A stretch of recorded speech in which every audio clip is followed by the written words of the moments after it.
अस्सलाम वालेकुम। आवाज़ आ रही है मेरी?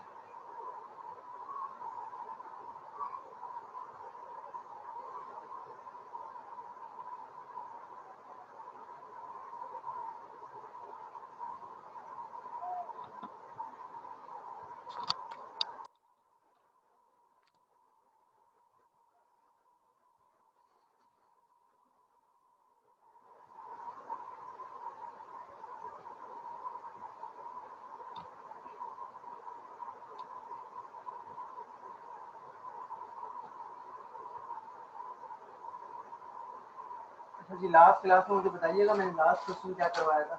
बिल्कुल लास्ट क्वेश्चन।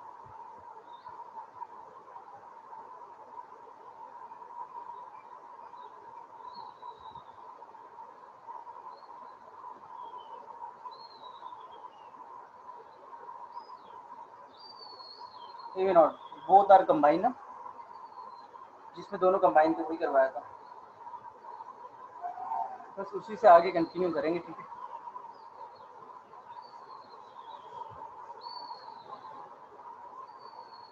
बस कुछ लोग और ज्वाइन कर लें फिर स्टार्ट करते हैं।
कुछ नहीं पता भाई अभी मुझे, लेकिन इन केस अगर नहीं हुई तो सिटी का कोर्स है, सिटी में ही होगी क्लास।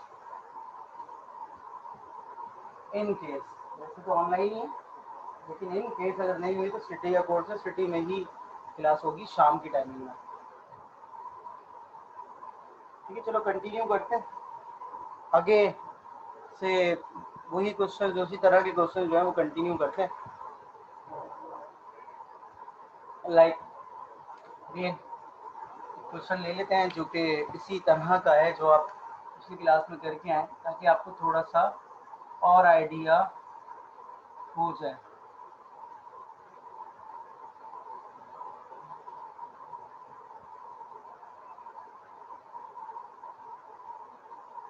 तो नंबर ऑफ ए, ओके।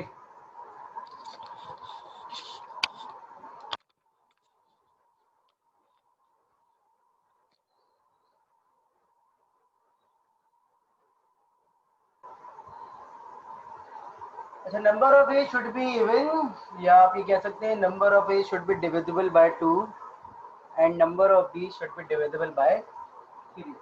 ऐसा ही, ठीक है ना? Number of A should be divisible by 2 and number of b should be divisible by 3। अब मैंने आपसे पहले भी कहा है ऑटोमेटा बनाते हुए, कुछ ऑटोमेटा ऐसे होते हैं, कुछ क्वेश्चन ऐसे होते हैं कि जिसमें आप क्वेश्चन स्टार्ट करने से पहले ही उसके अंदर कितनी स्टेट्स होंगी ये आप क्वेश्चन की रिक्वायरमेंट के हिसाब से पता कर सकते हैं। कुछ क्वेश्चन है, ऐसा नहीं कि हर क्वेश्चन में मुझे पहले पता चल जाएगा कि कितनी स्टेट्स होंगी, लेकिन कुछ क्वेश्चन ऐसे होते हैं जो कि हमें बता सकते हैं कि भाई इसके अंदर कितनी स्टेट्स होंगी। तो मैं अगर आपसे कहूं कि number of A should be divisible by 2, तो अगर आपसे ये कहा जाए कि आप मुझे बताइए कि ए के रिमाइंडर कितनी तरह के हो सकते हैं, जो ए है उसके रिमाइंडर कितनी तरह के हो सकते हैं, जो ए है उसके रिमाइंडर कितनी तरह के हो सकते हैं, 2 तरह के, ठीक है ना, 0 और 1, बिल्कुल सही है। अच्छा जी, फिर इसी तरीके से अगर आपसे पूछा जाए कि बी के रिमाइंडर कितनी तरह के हो सकते हैं, तो आप ये कहेंगे कि 3 तरह के हो सकते हैं। होपफुली आप 3 ही कहेंगे, ठीक है, 3 ही कहेंगे, 3 ही कह रहे हैं, ठीक है, 0, 1 एंड 2। तो बस इसके कॉम्बिनेशन बना लेते हैं कि भाई अगर मैं आपसे पूछूं कि इनके पॉसिबिलिटीज कितनी है तो कितनी तरह के कॉम्बिनेशन हो गए भाई। अगेन इसको देखिए, मैं आपसे पहले भी कह चुका हूं जब मैं एआई पढ़ा रहा था, या अब मैं इस कोर्स में जिन लोगों ने मुझसे पहले दफा पढ़ा है, एक प्रॉब्लम जब मेरे पास आती है तो उस प्रॉब्लम के बारे में जब तक मुझे समझ में नहीं आएगा, सही से समझ में नहीं आएगा, मैं उस प्रॉब्लम को आगे सॉल्व नहीं कर सकता। तो दिस इज़ माई रिस्पॉन्सिबिलिटी कि मैं उस प्रॉब्लम को पहले समझूँ। रन टाइम पे कोई चीज़ अगर आपकी समझ में नहीं आ रही या कोई प्रॉब्लम आपकी समझ में नहीं आ रही, बीच में आप भूल जाएं कि आपकी प्रॉब्लम क्या थी, या आपके दिमाग से निकल जाए कि आपकी प्रॉब्लम क्या थी, तो फिर वो प्रॉब्लम आप सॉल्व नहीं कर सकते सर, समझ रहे हैं। तो मीनवाइल आपको ये पता होना चाहिए कि आपकी प्रॉब्लम ये कह रही है कि नंबर ऑफ ए जो है वो 2 का रिमाइंडर है, मॉड 2 है, और ये मॉड 3 पे काम कर रहा है। तो आपने इनको मिक्स नहीं करना, ए जो है मॉड 2 पे काम कर रहा है और बी मॉड 3 पे काम कर रहा है। अगर मैं उसकी कॉम्बिनेशन पूछूं तो उसकी कॉम्बिनेशन 6 तरह के बन जाएंगे। ऐसा है 0 0 0 1 0 2 1 0 1 1 1 2, ये कॉम्बिनेशन बन सकते हैं। लाइक मैं ये कह सकता हूँ कि नंबर ऑफ ए जो है वो डिविजिबल बाय 2 होंगे and number of B divisible by 3 होंगे। लाइक मैं अगर आपको एक स्ट्रिंग बोलूँ ए बी बी, ये जो है इस वक्त ए जो है उसका रिमाइंडर क्या है 0 with respect to 2, and B जो है उसका रिमाइंडर क्या है 0, वो भी है 0 लेकिन विद रिस्पेक्ट टू 3 है। Are you getting me? बात समझ में आ रही है? ठीक है, तो ए का रिमाइंडर विद रिस्पेक्ट टू 2 क्यों ले रहा हूँ, क्योंकि क्वेश्चन में कहा हुआ है। बी का रिमाइंडर विद रिस्पेक्ट टू 3 क्यों ले रहा हूँ, क्योंकि क्वेश्चन में। तो इस वक्त ये कंडीशन 0 0 को रिप्रेजेंट कर रही है। Is it clear? अगर मैं अगेन इसमें से एक ये मिटा दूं, तो अब इस वक्त ये कंडीशन कौन सी स्टेट को रिप्रेजेंट कर रही है 0 2 को, क्योंकि ए का रिमाइंडर तो 0 ही है लेकिन बी का रिमाइंडर क्या है 2 है। क्योंकि बी का रिमाइंडर 2 क्यों है, क्योंकि 2 को 3 पे डिवाइड करें तो रिमाइंडर क्या आता है 2 आता है। 2 को 3 पे डिवाइड करें तो रिमाइंडर क्या आता है बेटा 2 आता है। क्लियर हो रही है बात? अगर मैं ये बोलूं तो अब आप ये कहेंगे कि sir A B B A B B. तो अब इस वक्त जो है ये कंडीशन रिप्रेजेंट कर रही है कि 3 ए हैं, तो 3 ए को जब 2 से डिवाइड करोगे तो रिमाइंडर आएगा 1, और 4 बी हैं, इसको जब 3 पे डिवाइड करोगे तो रिमाइंडर आएगा 1। तो इस वक्त ये कंडीशन रिप्रेजेंट कर रही है 1 1 को। इसको रिप्रेजेंट कर रही है 1 1 को। दोबारा रिपीट कर देते हैं बेटा, ये जो रिमाइंडर्स होते हैं, ये रिमाइंडर्स आप रिस्पेक्ट टू उसके निकालेंगे जो चीज आपको क्वेश्चन में दी हुई है। तो आपको ए को 2 से डिवाइड करना है और बी को 3 पे डिवाइड करना है। अलग अलग लेंथ पे 1 आ सकता है। देखिए जैसे इसमें ए लिखे हुए 3 दफा, इसका रिमाइंडर 1 आ रहा है, और बी लिखे हुए 4 दफा, इसका रिमाइंडर भी 1 आ रहा है। उसका रीजन क्या है कि ए को आप 2 से डिवाइड कर रहे हैं ए की लेंथ को, और बी को आप डिवाइड कर रहे हैं 3 से। Is it clear? तो ये डिफरेंट कॉम्बिनेशन आ सकते हैं। 6 तरह के कॉम्बिनेशन है। 6 तरह के कॉम्बिनेशन कौन कौन से हैं? 6 तरह के कॉम्बिनेशन ये है कि 0 0, कि दोनों का रिमाइंडर 0 हो, ए का रिमाइंडर 0 बी का 1 हो, ए का रिमाइंडर 0 बी का 2 हो, ए का रिमाइंडर 1 हो बी का 0, ए का रिमाइंडर 1 1 और 1 2।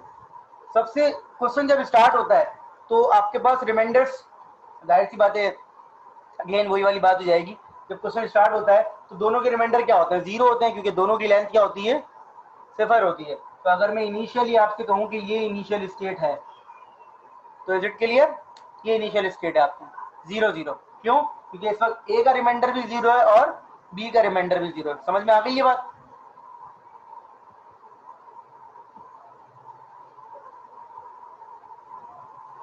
ठीक है, अब आ जाए, आपको या तो ए मिलेगा या बी मिलेगा, ऐसा ही है। मैं आपको फिर रिपीट कर रहा हूं, देखें रिमाइंडर अगर मॉड 2 है तो उसका साइकिल 1 से राउंड करता है, 1 से साइकिल लेता है। मतलब ये है कि अगर मैं किसी चीज का रिमाइंडर 2 से चेक कर रहा हूं तो उसका साइकिल जो है 0 1 के बाद घूमता रहेगा, कभी भी इसमें 2 नहीं आएगा। ऐसा ही है ना? कभी भी इसमें 2 नहीं आएगा। और अगर रिमाइंडर 3 की बात कर रहा हूँ, मॉड 3 की बात कर रहा हूँ, तो उसका साइकिल 2 से घूमता रहेगा, उसमें कभी भी 3 नहीं आएगा। ऐसा ही है ना? जिस चीज का मॉड निकाल रहे होते हो वो नंबर नहीं आता, उससे पहले वाले से आप वापस घूम जाते हो, ये आपको याद होगा। अब आ जाते हैं वापस। फर्ज कर लीजिए कि आपको मिलता है एक ए, फर्ज कर लीजिए आपको एक मिलता है ए। आपको ये पिछली क्लास से ये बात भी याद है कि जब आपको ए मिलता है तो बी पे कोई फर्क नहीं पड़ता, और जब बी मिलता है तो ए पे कोई फर्क नहीं पड़ता, ऐसा ही है। जब आपको ए मिलता है तो बी पे कोई फर्क नहीं पड़ता, और जब बी मिलता है तो ए पे कोई फर्क नहीं पड़ता, ये बात भी आपको याद है। तो अब अगर मुझे ए मिलता है तो मेरे पहले कैरेक्टर पे फर्क पड़ेगा, दूसरे कैरेक्टर पे फर्क, मतलब पहले डिजिट पे फर्क पड़ेगा, दूसरे पे नहीं पड़ेगा। तो अगर मैं यहाँ पर ए लिखता हूँ तो बताएं मेरी स्टेट क्या हो जाएगी? 10। क्यों 10 हो जाएगी? 10 इसलिए हो जाएगी क्योंकि मैंने ए के रिमाइंडर पे चेक किया है, बी के रिमाइंडर को मैंने नहीं छेड़ा है। ठीक है, मैंने ए के रिमाइंडर को चेंज किया है, बी के रिमाइंडर को मैंने कुछ भी नहीं किया है, ये बी का रिमाइंडर चेंज नहीं होगा। क्लियर हो गई बात? अगेन बस यहाँ पर आए और इस पे आप बी की कंडीशन लगा दीजिए। तो अब अगर आप बी की कंडीशन लगाएंगे तो अगर आपके पास बी आता है तो बताएं कौन सी स्टेट पे चले जाएंगे? 0 1। ये बात समझ में आई? ठीक है, ए का रिमाइंडर जो है वो क्या है? 0 ही रहेगा, लेकिन बी का रिमाइंडर क्या हो जाएगा? 1 हो जाएगा। अब अगेन वी बिलीव कि हमें एक राउंड तो घुमाना होता है, तो मुझे ये दोनों स्टेट जो मैंने नहीं बनाई है इनको कंप्लीट करना पड़ेगा। ये जो दोनों स्टेट्स मैंने बनाई हैं इनको मुझे कंप्लीट करना पड़ेगा, और मुझे ये भी पता है इस क्वेश्चन में कि इसमें 6 स्टेट्स हैं, तो 6 स्टेट्स के बगैर ये क्वेश्चन कंप्लीट भी नहीं होगा। ठीक है ना? अब मैं वापस आता हूँ इधर, मैं 0 1 पे आता हूँ। अब अगर 0 1 पे मैं खड़ा हूँ तो 0 1 पे जब मैं खड़ा हूँ इसका मतलब है ए का रिमाइंडर 0 और बी का रिमाइंडर 1 है, मुझे एक ए मिलता है, एक ए। तो बताएं मुझे क्या करना चाहिए, कौन सी स्टेट पे जाना चाहिए? अगर मुझे एक ए मिलता है तो मुझे कौन सी स्टेट पे जाना चाहिए? 1 1। समझ में आ रही है ना सबके? 1 1 पे क्यों जाना चाहिए? क्योंकि बी चेंज नहीं होगा, ए चेंज हो जाएगा 1 1। और इसी तरीके से अगर मुझे बी मिलता है तो बताइए मुझे क्या करना चाहिए? अगर मुझे इस स्टेट पे खड़े होकर बी मिलता है तो मुझे कहाँ जाना चाहिए? सब सोच के जवाब देंगे बेटा, सोच के बिल्कुल। हाँ, जो अगर कोई 1 0 कह रहा है या 0 0 कह रहा है तो वो दोबारा सुन ले। बी का साइकिल 2 के बाद कंप्लीट होगा, बी का साइकिल 2 के बाद कंप्लीट होगा। उसका रीजन क्या है बी के साइकिल का? क्योंकि उसका मॉड 3 है। तो बी का साइकिल जब 2 के बाद कंप्लीट होगा तो अगर 0 1 पे मुझे एक और बी मिलता है तो मैं जाना चाहूंगा 0 2 पे, मैं जाना चाहूंगा 0 2 पे, मैं जाना चाहूंगा 0 2 पे। क्या रीजन है मैं दोबारा समझा देता हूँ। इस जगह पे आप खड़े में, आपके पास बी कितने? 1 1 को 3 पे डिवाइड करने रिमाइंडर कितना आता है? 1। आपको एक और भी मिल गया, अब आप किस पे चले गए? 2 3 पे, 2 3 पे गए। अब 2 को 3 पे डिवाइड करने रिमाइंडर कितना आता है? 2, क्योंकि आप 3 से डिवाइड कर रहे हैं, क्योंकि आप किससे डिवाइड कर रहे हैं? 3 से। ये बात समझ में आई? अगर नहीं आई तो एक स्टेप और देख लीजिएगा, आपकी समझ में आ जाएगा। अब फर्स्ट कर लीजिए मैं यहाँ खड़ा हूँ, गौर से देखिएगा ये कौन सी स्टेट है? पहले तो अपने दिमाग में याद रखिए 1 0 है, 1 0 का मतलब है ए का रिमाइंडर 1 है, बी का रिमाइंडर 0 है। इस पर मुझे एक स्मॉल ए मिलता है, स्मॉल ए मिलता है, बताइए मैं कहाँ जाऊंगा? हाँ, 0 0 पे क्यों जाऊंगा? मैं 0 0 पे इसलिए जाऊंगा क्योंकि ए का रिमाइंडर 1 के बाद अपने राउंड को पूरा कर लेता है, क्योंकि इस क्वेश्चन में ए का रिमाइंडर 2 पे काम कर रहा है। तो ए का रिमाइंडर एक 1 के बाद अपने राउंड को कंप्लीट कर लेता है। फर्ज कर लीजिए, फर्ज कर लीजिए, फर्ज कर लीजिए कि ये भी 3 लिखा हुआ होता तो ये और आगे जाता। समझ रहे? अगर यहाँ 3 लिखा होता तो ये भी आगे जाता। क्लियर है ये बात? अच्छा जी, अब आइए इधर 1 0 पे अगर मुझे बी मिलता है, अगर 1 0 पे मुझे बी मिलता है तो क्या होगा? मुझे जाना चाहिए 1 1 पे। ये स्टेट भी कंप्लीट हो गई। And same goes for all other. अगर मैं 1 1 को कंप्लीट करूं तो 1 1 पे अगर मुझे बी मिलता है तो मैं जाऊंगा 1 2 पर, और अगर 1 1 पे मुझे ए मिलता है तो मैं जाऊंगा 0 1 पर। And same goes for this. अगर अब यहाँ पर आ जाते हैं, ये दिस इज इंपॉर्टेंट। अब 0 2 पे मुझे अगर ए मिलता है तो मैं 1 2 पे चले जाऊंगा, लेकिन अगर 0 2 पे मुझे बी मिलता है, 0 2 पे मुझे अगर बी मिलता है तो मैं जाऊंगा 0 0 पे, क्योंकि बी का राउंड 2 के बाद कंप्लीट हो रहा है, तो मैं 0 0 पे जाऊंगा। And same goes for this, अगर 1 2 पे मुझे ए मिलता है तो मैं चले जाऊंगा 0 2 पे, एंड 1 2 पे मुझे अगर बी मिलता है तो मैं चले जाऊंगा 1 0 पे। इट्स ऑल अबाउट कि भाई आप नंबरिंग कैसे कर रहे हैं, नंबरिंग का गेम है। अब अगर आप इसी में कंफ्यूज होंगे तो फिर आप कॉम्प्लिकेटेड क्वेश्चन में तो और कंफ्यूज हो जाएंगे। आपको ना ये चीजें याद रखनी है कि भाई आप रिमाइंडर किस पे काम कर रहे हैं। अगर मैं इसी क्वेश्चन में थोड़ा सा चेंज कर दूं, इसको 3 कर दूं, इसको 2, तो अब ये क्वेश्चन चेंज हो जाएगा, क्योंकि बी का रिमाइंडर 2 पे काम करेगा और 3 का रिमाइंडर, ए का रिमाइंडर 2 पे काम 3 पे काम करेगा और बी का रिमाइंडर, बेटा दोबारा सुन लीजिए, अगर मैं इस क्वेश्चन के अंदर चेंजेस कर दूं कि ए का रिमाइंडर 3 कर दूं और बी का रिमाइंडर 2 कर दूं, तो अब ये क्वेश्चन क्या हो जाएगा, आपने ज्वाइन कब किया है अली?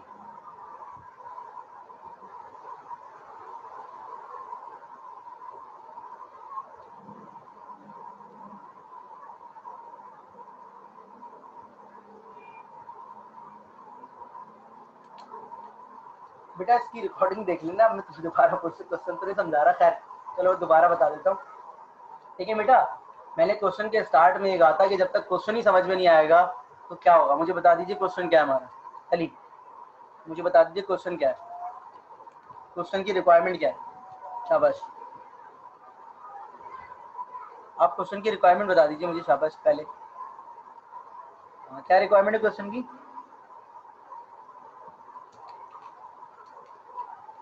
क्या चीज mod 2 mod 3?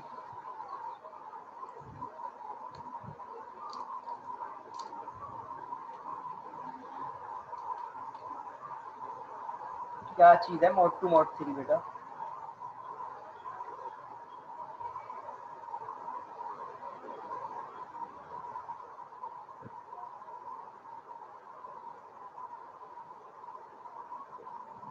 ये इस तरह का स्ट्रिंग एक्सेप्ट होगा, इस तरह से A B B B B. इसमें बी कितने हैं 6 और ए कितने हैं 2। अगर मैं ए की लेंथ को 2 से डिवाइड करूं तो रिमाइंडर 0 आना चाहिए, और बी की लेंथ को 3 पे डिवाइड करूं तो रिमाइंडर 0 आना चाहिए। क्या इस स्ट्रिंग में ये कंडीशन ट्रू हो रही है?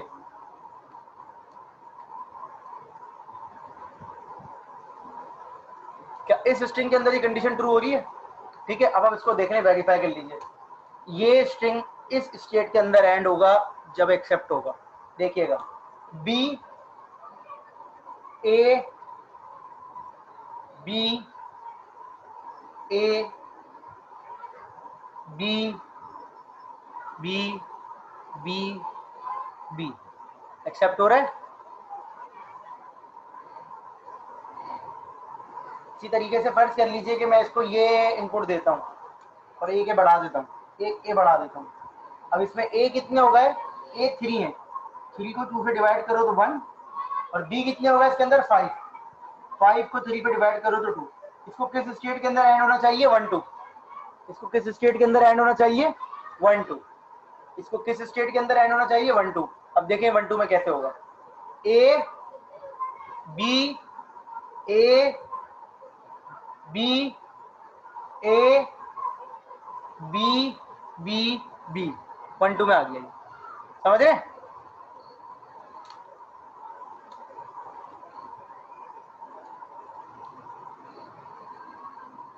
अच्छा, इन क्वेश्चन को करने का एक तरीका और है, इन क्वेश्चन को करने का एक तरीका और है। वो तरीका क्या है, वो कहलाता है क्रॉस प्रोडक्ट। ठीक है, अच्छा मैं इसमें थोड़ी सी एक दो चीजें ऐड कर दूं कि भाई अगर फर्ज कर लीजिए कि मैं यहाँ पर नंबर चेंज कर दूं तो आपको ये बात तो पता है कि आपकी जो है फाइनल स्टेट चेंज हो जाएगी।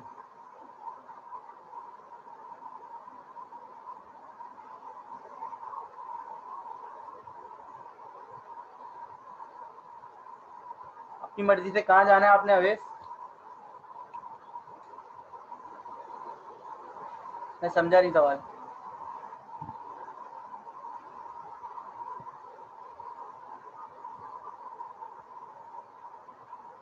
मैपिंग बेटा अपनी मर्जी से करने की, मतलब आपकी लॉजिक सही होगी तो काम चलेगा ना।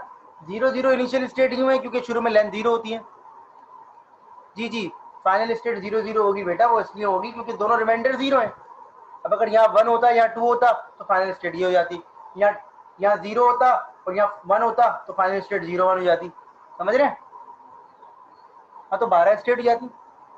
अगर मॉड 3 एंड मॉड 4 होता तो 12 स्टेट्स होती, काम ज्यादा हो जाता।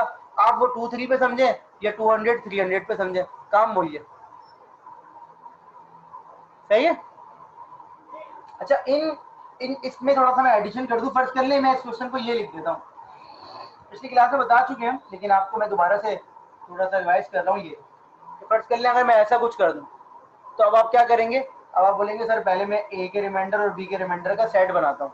देखें 0 0 0 1 0 2 1 0 1 1 1 2।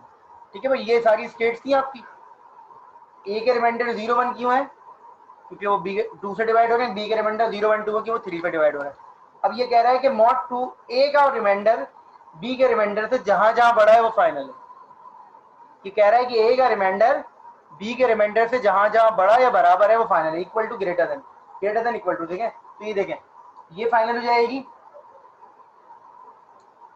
ये फाइनल हो जाएगी, ये फाइनल हो जाएगी। ये 3 स्टेट्स आपकी फाइनल होंगी। ठीक है, बिल्कुल, ये 3 स्टेट्स आपकी फाइनल होंगी। Is it clear? तो क्वेश्चन में कुछ चेंज नहीं होगा बेटा। बात समझ में आ रही है सबके? क्वेश्चन के अंदर कुछ चेंज नहीं होगा कि आप सॉल्यूशन चेंज कर दें पूरा। सिर्फ देखें कंडीशन चेंज की है तो आपका पूरा क्वेश्चन वही रहेगा। क्लियर? अच्छा, इन क्वेश्चन को करने का एक तरीका और है, वो कहलाता है क्रॉस प्रोडक्ट। वो लेंदी हो जाता है लेकिन फिर भी उससे काम हो सकता है।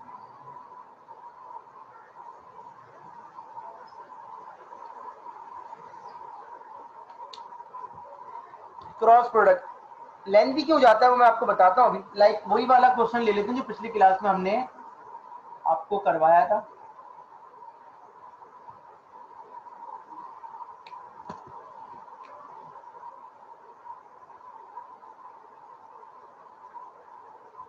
सपोज कर लीजिए कि भाई हमसे क्वेश्चन सॉल्व नहीं हो रहा।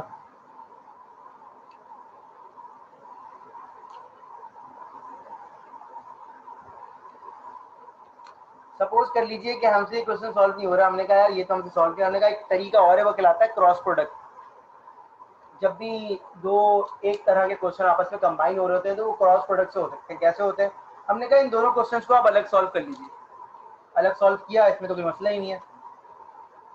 मतलब क्या, इन दोनों लॉजिक्स को अलग सॉल्व कर लेते हैं। एक ऑटोमेटा बनाया जो कि ये चेक करके बताता है कि ए जो है वो इवन है या ऑड है। सही है ऑटोमेटा? नंबर ऑफ ए बता रहा है इवन है। सही है नहीं ऑटोमेटा? और एक और ऑटोमेटा बनाया जो कि ये बताता है कि नंबर ऑफ बी जो है वो इवन है।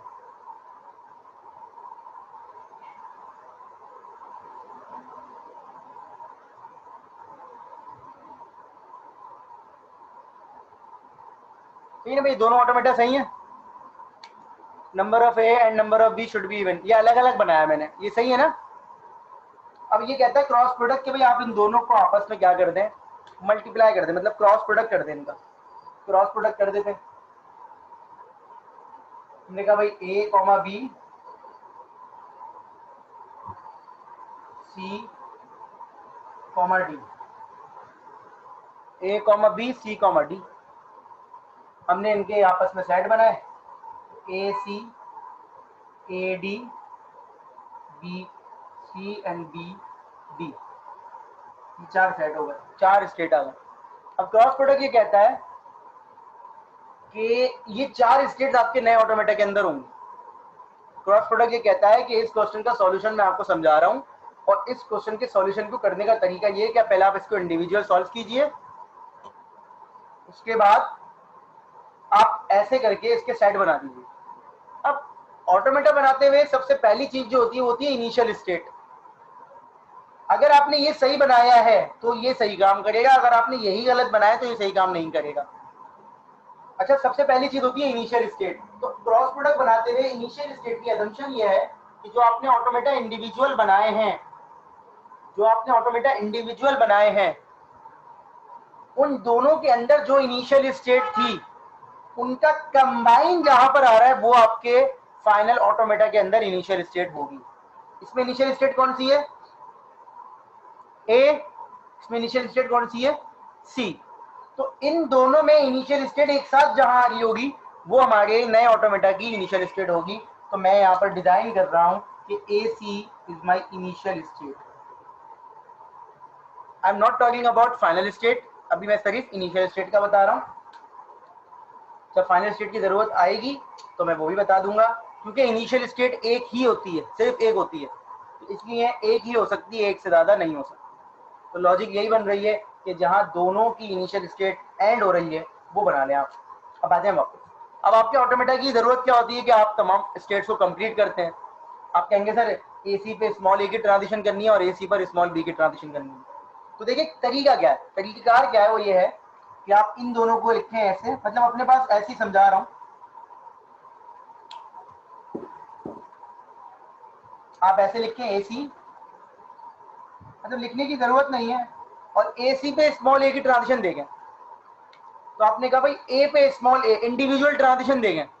ए पे स्मॉल ए कहां जा रहा है?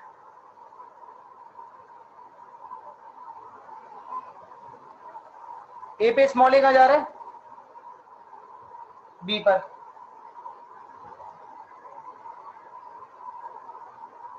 एंड सी पर स्मॉल ए कहां जा रहा है पुराने ऑटोमेटा में?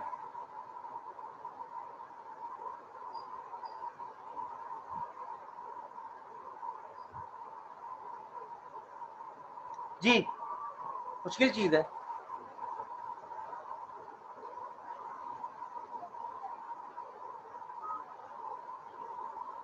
ए पर स्मॉल ए जा रहा है बी पर, सी पर स्मॉल ए कहां जा रहा है? कोई मसला नहीं, कोई मसला, मैं समझ गया था कि हैंग हो गया होगा। ए पर स्मॉल ए जा रहा है बी पर, और सी पर स्मॉल ए जा रहा है डी पर, सी पर ही। तो ये चीज समझ में आई? दोबारा रिपीट कर रहा हूं, दोबारा रिपीट कर रहा हूं। ए पर स्मॉल ए जा रहा है बी पर, और सी पर स्मॉल ए जा रहा है सी पर। ये चीज मुश्किल नहीं है, लेकिन चूंकि हैंग हो गया था तो शायद समझ नहीं आया। ए पर स्मॉल ए जा रहा है बी पर, और सी पर स्मॉल ए जा रहा है सी पर। ये बात सही है? तो अब मैं ये लिख सकता हूं,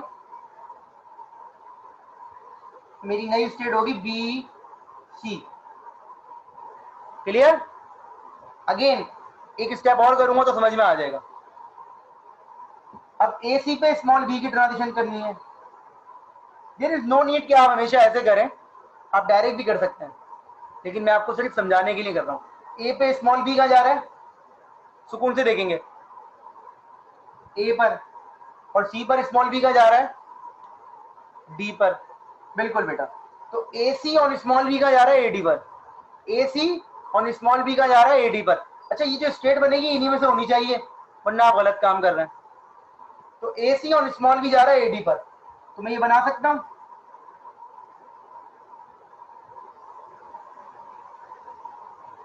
बस इसी तरीके से आप अपनी चारों स्टेट्स को कंप्लीट कर लेंगे। अभी तो 3 बनी है, चौथी भी आई जाएगी। अब बी सी को देखते हैं स्मॉल ए पर। तो बी स्मॉल ए पर जा रहा है, कहां पर? बी स्मॉल ए पर जा रहा है ए पर, और सी स्मॉल ए पर जा रहा है सी पर। बी जा रहा है ए पर और सी जा रहा है सी पर, तो ए सी। क्लियर? कोई मसला तो नहीं है इसमें?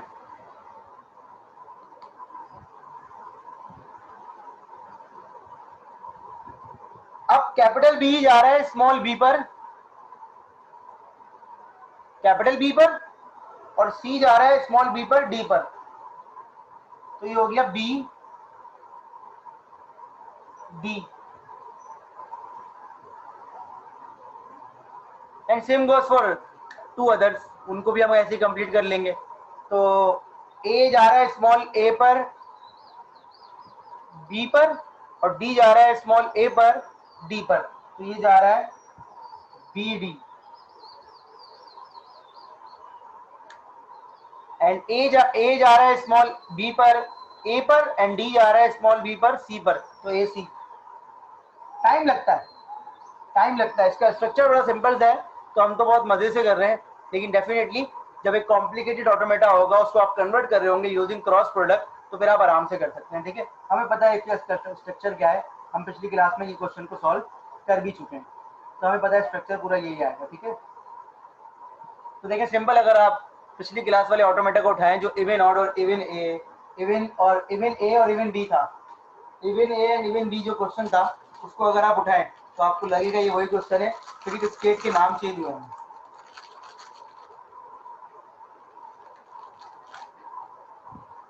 समझ में आ रहा है?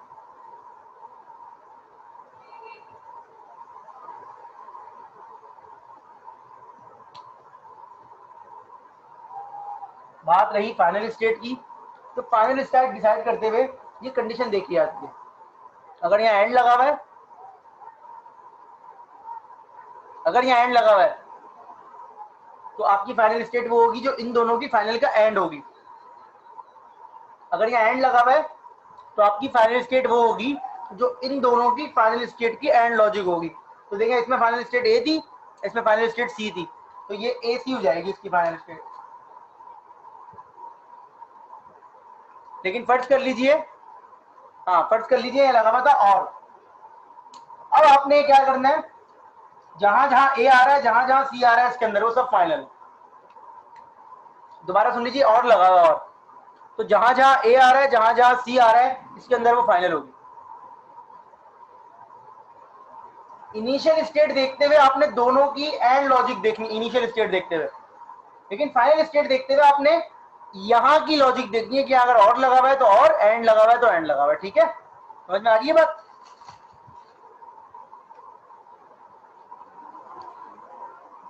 अब ऐसे अगर क्वेश्चन सॉल्व करेंगे टाइम लगेगा, मना नहीं है, आप कर सकते हैं, आप फंस गए किसी क्वेश्चन के अंदर तो आप कर सकते हैं, लेकिन डायरेक्ट अगर कर लेंगे तो ज्यादा बेहतर है, नहीं कर सकते तो आप ऐसे भी कर सकते हैं, कोई मना नहीं कर रहा आपको ऐसे। और पर होगी जहां जहां ए होगा, जहां जहां सी होगा वो फाइनल होगी। तो ये भी होगी, ये भी होगी, ये भी होगी, सिर्फ ये फाइनल नहीं होगी, ये तीनों फाइनल होंगी, क्योंकि इसमें ए सी है, इसमें सी है और इसमें ए है। सही है बेटा?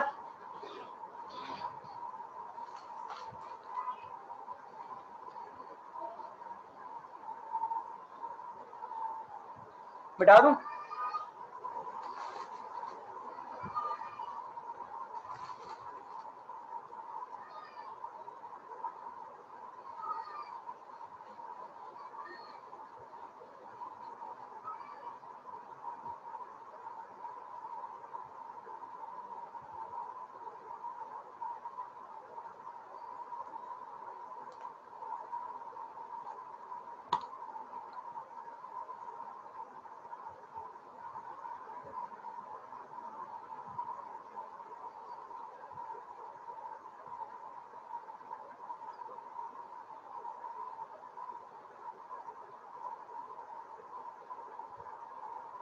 असाइनमेंट के क्वेश्चन लिख रहा हूँ दो।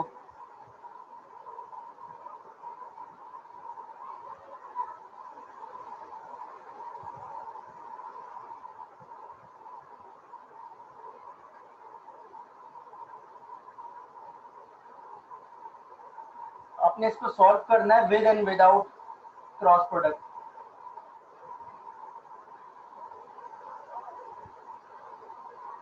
इसका मतलब है 4 क्वेश्चन हो गए,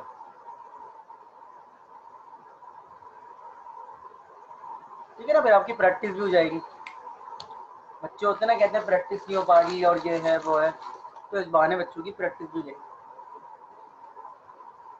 डाल लीजिए।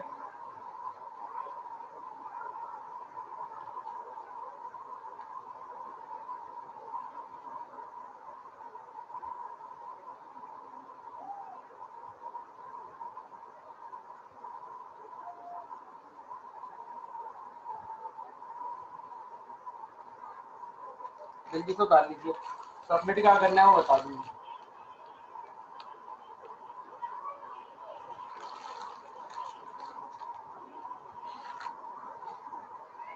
सबमिट अगली क्लास से पहले करना होगा। गूगल क्लासरूम का कोड मैं शेयर कर दूंगा फेसबुक पे।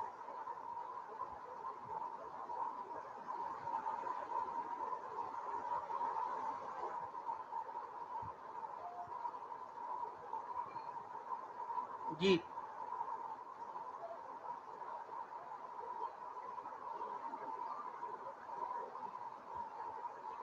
विदाउट क्रॉस प्रोडक्ट भी करना है और विद क्रॉस प्रोडक्ट भी करना है, ताकि आपकी प्रैक्टिस भी हो जाए, फिर इसको आप कंपेयर भी कर लें अपने आंसर के साथ जो ओरिजिनल वाला है और जो है।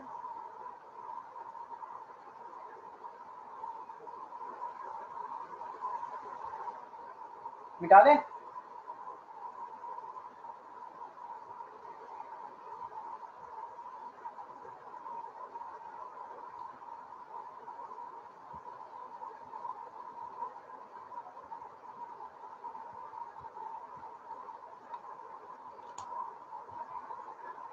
अच्छा जी, क्वेश्चन ये है कि थोड़ा डोमेन से बाहर निकलते हैं और कहते हैं कि accept set of all strings over 0,1। ठीक है ना भाई, 0,1 हम इनपुट लेते हैं, ठीक है।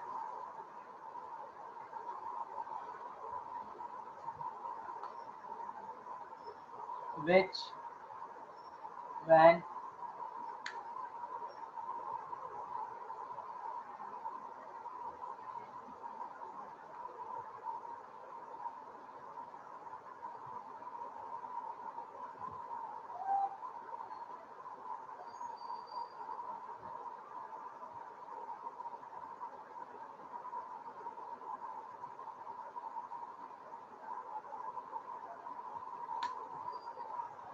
जी कुछ समझ में आ रहा है?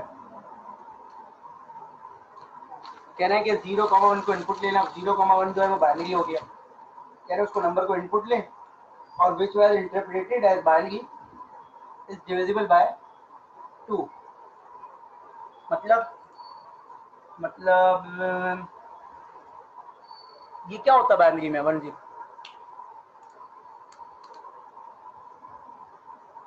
1 0 2 होता है ना, ये क्या होता है 1 1?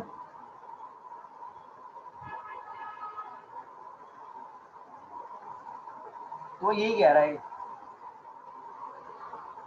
ये कह रहा है कि अगर मैं इसका डेसिमल लिखूं 0 1 2 3 4 5 6, ये कह रहा है ये एक्सेप्ट हो जाए, ये रिजेक्ट हो जाए, ये एक्सेप्ट हो जाए, ये रिजेक्ट हो जाए, ये एक्सेप्ट हो जाए, ये रिजेक्ट, ये एक्सेप्ट, ये रिजेक्ट एंड सो ऑन। समझ रहे हैं? ठीक है ना?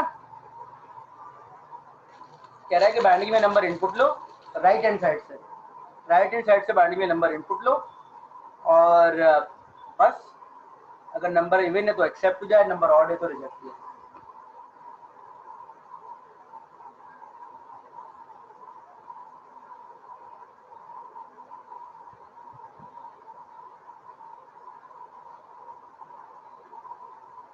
हाँ वो डबल लिख दिया, ठीक है।